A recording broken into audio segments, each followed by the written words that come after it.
പൊള്ളുന്ന ചൂടിനിടെ ആശ്വാസവുമായി കേരളത്തിലേക്ക് അതിശക്തമായ വേനൽ മഴ എത്തുന്നുവെന്ന് കേന്ദ്ര കാലാവസ്ഥാ വകുപ്പിന്റെ മുന്നറിയിപ്പ്. തിരുവനന്തപുരം, കൊല്ലം, പത്തനംതിട്ട, ആലപ്പുഴ ജില്ലകളിലും ഏതാനും ചില വടക്കൻ ജില്ലകളിലും കഴിഞ്ഞ ദിവസങ്ങളിൽ വേനൽ മഴയുടെ ആദ്യവരവ് അറിയിച്ചതിന് പിന്നാലെ സംസ്ഥാനത്തുടനീളം വിവിധ ജില്ലകളിലേക്ക് അതിശക്തമായ വേനൽ മഴയെത്തുന്നു. ശ്രീലങ്കൻ തീരത്ത് രൂപപ്പെട്ട ചക്രവാത ചുഴിയുടെയും പുതിയതായി രൂപപ്പെടുന്ന ന്യൂനമർദ്ദത്തിന്റെ സ്വാധീന ഫലമായാണ് സംസ്ഥാനത്ത് അതിശക്തമായ വേനൽ മഴയ്ക്കുള്ള അന്തരീക്ഷ സ്ഥിതി ഒരുങ്ങുന്നത്. തിരുവനന്തപുരം, കൊല്ലം, പത്തനംതിട്ട, ആലപ്പുഴ, കോട്ടയം, എറണാകുളം, ഇടുക്കി എന്നീ ജില്ലകളിൽ വരും മണിക്കൂറുകളിൽ ഒറ്റപ്പെട്ടയിടങ്ങളിൽ ഇടിമിന്നലോടുകൂടിയ ശക്തമായ മഴയ്ക്കും ചില പ്രദേശങ്ങളിൽ നേരിയ മഴയ്ക്കും സാധ്യത.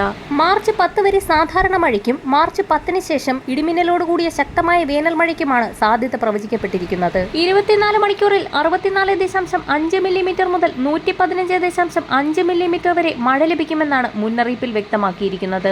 അതിശക്തമായ വേനൽ മഴ കണക്കിലെടുത്ത് തിരുവനന്തപുരം, കൊല്ലം, പത്തനംതിട്ട ജില്ലകളിൽ മാർച്ച് 11-ന് യെല്ലോ അലർട്ട് പ്രഖ്യാപിച്ചു. സംസ്ഥാനത്ത് ശക്തമായ മഴയ്ക്കൊപ്പം മണിക്കൂറിൽ 55 കിലോമീറ്റർ വരെ വേഗതയിൽ അതിശക്തമായ കാറ്റിനും ഇടിമിന്നലിനും സാധ്യതയുള്ളതിനാൽ പൊതുജനങ്ങൾ ജാഗ്രത പാലിക്കണമെന്ന് ദേശീയ ദുരന്ത നിവാരണ അതോറിറ്റി മുന്നറിയിപ്പ് നൽകി.